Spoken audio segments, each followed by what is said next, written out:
Dones. Siya yung kumuha sa akin dahil may huli na team. Yun nga yun, yung first year namin yung Team Victoria Sports.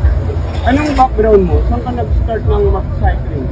Nag-start ako ng cycling kasi yung papa ko, kuya ko, cyclist din. Sila John Mark Camingaw, sila Romeo Camingaw. Kaya doon din ako na puto. Papa mo yun? Yes po, yung Romeo Camingaw. First time mo nanalo ng lap? First, yes. Sa tour? Ako sa tour. Tapos sila po. Ano yung pero may second stage. Nanalo na rin ako ng second sa Japan po. Sa Oita. Last year lang din. Sumali ka ba sa mga Batang Pinoy, Pilipinas? Hindi ako sumali sa Batang Pinoy.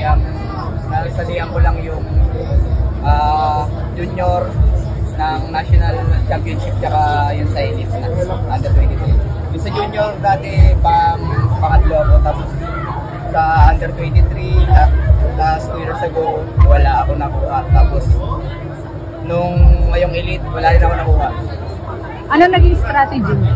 Ang strategy ng team is yun nga, gawin namin one day race kasi nagkamali kami nung stage 1 masyadong baga wala kaming tao sa harap, napabayaan namin yung GC. Pero yun, dahil doon nagkaroon kami ng idea kung ano yung mga groups na gagawin namin sa susunod na stage. Ano kayo nuhubog yung team? Ikaw yung puncher, ikaw yung primer, ano? Sprinter po ako ng team Bali ako yung nag-save na energy para sa mga flat stages para mayroon akong mabigay na power sa last kilometer. Ano ngayon yung binigay sa'yo? Combative yung role mo? Ano po, stage win po. Stage win talaga? Ano ka? Sabi mo nag-aral mo? Grade 12 lang sa pamantasan namin ng Marikina. Hindi na tumigil ka? Hindi na po nag-college cycling. Cycling. Pero kung hindi ka nag-cycling, ano pangarap? Siguro po, ano po ako ngayon, astronaut. Bakit? Anong pursuit? Yun lang po yung parang nagustuhan ko dati ng bata pa ako.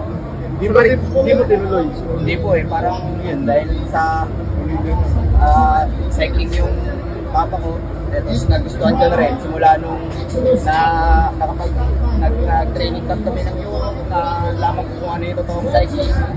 Nagkaroon ako ng idea para mas talo ko pang nagustuhan yung cycling.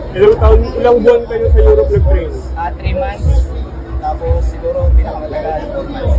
Ilang race ang sinali nyo doon? Sa more than 4 races sa Spain, sa may other country.